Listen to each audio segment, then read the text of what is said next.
Hello दोस्तों, नमस्कार। मैं हूं सतीश शर्मा। आप देख रहे हैं एवरीनीड। दोस्तों, आज 1 जुलाई 2026 से मनरेगा योजना की जगह वीवी जी राम जी योजना की शुरुआत हो गई है और इस योजना का पोर्टल भी चालू हो गया है। तो आज के इस वीडियो में हम पोर्टल के बारे में ही चर्चा करेंगे, जिसमें हम ये आपको बताएंगे किस तरह से आपको पोर्टल ओपन करना है, कौन सा यूआरएल रहेगा, कैसे आप उसको लॉगिन करेंगे, आईडी पासवर्ड कौन से रहेंगे, लॉगिन के बाद मस्टर डिमांड करना, वर्क एलोकेशन करना या और भी चीज़ें जो ऑप्शंस हम काम करते थे वो सारे ऑप्शंस आपको किस तरह से काम करना है, कहाँ कहाँ पे वो ऑप्शंस मिलेंगे।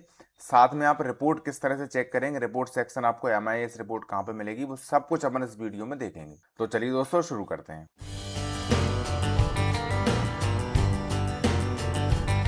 वीवी जी राम जी यानी विकसित भारत गारंटी फॉर रोजगार एंड आजीविका मिशन ग्रामीण, ये इसका पूरा फुल फॉर्म है, जिसका यूआरएल आप यहाँ पे देख सकते हैं vvgramji.dord.gov.in। ये पोर्टल दोस्तों आपको ओपन करना होगा। जैसे ही आप ओपन करते हैं कुछ इस तरह का इंटरफेस आपके सामने दिखेगा। सबसे पहले हम लॉगिन का ऑप्शन समझ लेते हैं। लॉगिन के लिए आपको मेनू जो ऊपर दिख रहा है, यहाँ पे आपको लॉगिन का एक बटन दिया गया है। इस पे आप ड्रॉप डाउन लिस्ट जैसे ही ओपन होगी, यहाँ पे आपको क्विक लॉगिन का एक ऑप्शन दिया है। इसमें आपको स्टेट वाइज जो भी आपको स्टेट आपका लगता हो वो स्टेट आपको यहाँ पर सिलेक्ट करना होगा। जैसे आप अपने स्टेट पर क्लिक करेंगे, नई टैब ओपन हो जाती है, जिसमें आपको फाइनेंशियल ईयर तो वो एक ही ऑप्शन यहाँ पे आ रहा है 2026-27। इसके बाद यूजर आईडी और पासवर्ड डालना है, साथ में कैप्चा डालने के बाद सबमिट बटन पे क्लिक करना है। तो यहाँ पे मैं क्लियर कर दूं, यूजर आईडी और पासवर्ड जो आपके पहले मनरेगा पोर्टल में यूज हो रहे थे वही यूजर आईडी और पासवर्ड आपके यहाँ पे यूज होंगे।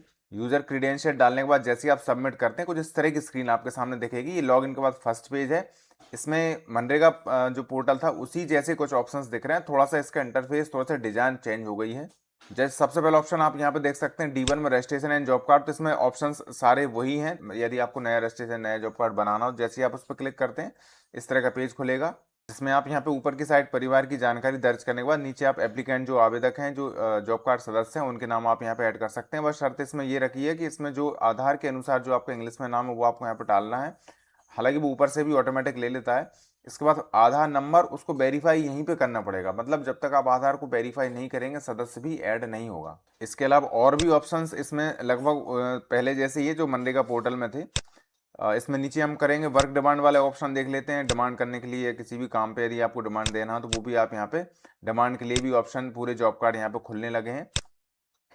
ये देखिए वर्क डिमांड डेट, कब से कब तक ये आप डिमांड देना चाह रहे हैं, कितने दिन की डिमांड देना चाह रहे हैं वर्क एलोकेट करने के लिए। तो ये सारी प्रोसेस, मतलब थोड़ा सा इसका जो इंटरफेस है, जो डिजाइन है वो चेंज हो गई है।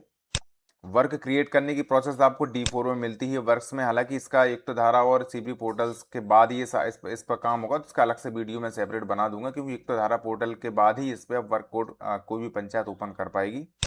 वर्क एलोकेशन का ऑप्शन आपको यहाँ पे दिया है। मस्टर रोल का है तो उसमें प्रिंट मस्टर रोल, ई मस्टर रोल, व्यू, फिल, ये सारी कुछ चीज़ें लगभग लगभग उसी जैसी है जैसे हम मनरेगा पोर्टल में यूज़ कर रहे थे। लॉगिन के बाद इस पेज में यदि काम करने में किसी तरह की आपको दिक्कत आ रही हो, कोई चीज़ समझ में ना आ रही हो, तो आप कमेंट करके पूछ लीजिए, मैं उसकी डिटेल आपको बता दूंगा। इसके अलावा मैं आपको रिपोर्ट सेक्शन भी देखना बता देता हूँ। लॉगिन के बाहर ही आपको जो MIS रिपोर्ट जो हम देखते थे वो कहाँ से आपको देखना है। होम पेज पे आने के बाद आप यहाँ पे जो मेनू दिख रहे हैं इसमें आपको लगभग वही ऑप्शंस यहाँ पे भी शो हो रहे हैं जो पिछले मनरेगा पोर्टल पे हमको मेनू में दिख रहे थे। यहाँ पे आपको एनालिटिक्स एंड रिपोर्ट्स का एक मेनू दिया गया है। इसमें आप ड्रॉप डाउन लिस्ट ओपन करेंगे, यहाँ पे आपको डैशबोर्ड का एक ऑप्शन मिल रहा है जिसमें आपको MIS रिपोर्ट अंदर उसमें बटन दिया गया है।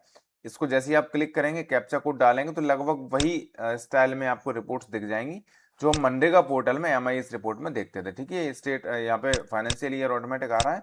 अब आपको यहाँ पे स्टेट सेलेक्ट करना होगा। कैप्चा कोड डालने के बाद जैसे ही आप फाइनेंशियल ईयर और स्टेट सेलेक्ट करेंगे, ये आपको रिपोर्ट सेक्शन पूरा दिख जाएगा। जैसे बेनिफिशियरी डिटेल्स में ये रिपोर्ट्स खुलती थी, लगभग वही रिपोर्ट्स इसमें ओपन हो रही हैं। इसके अलावा planning, demand and allocation work के हिसाब से रिपोर्ट इसमें आप देख सकते हैं। Master roll and wage list की रिपोर्ट यहाँ पे देख सकते हैं। तो ये आपको रिपोर्ट देखने वाला ऑप्शन यहाँ पे दिया गया है जिसमें आप सारी रिपोर्ट्स देख सकते हैं। ठीक है दोस्तों, जो कि पोर्टल स्टार्ट हो गया तो मुझे लगा कि आपको इसके पोर्टल के बारे में जानकारी देना जरूरी है, क्योंकि कुछ साथी ये मैसेज भी कर रहे थे कि कौन से यूजर आईडी पासवर्ड से ये पोर्टल लॉगिन होगा। तो इस तरह से मैंने ये सारी जानकारी आपको दे दी। फिर भी यदि आपको कोई चीज पूछना हो, कोई क्वेश्चन हो, आपका कोई क्वेरी हो, तो कमेंट करके पूछ सकते हैं। धन्यवाद।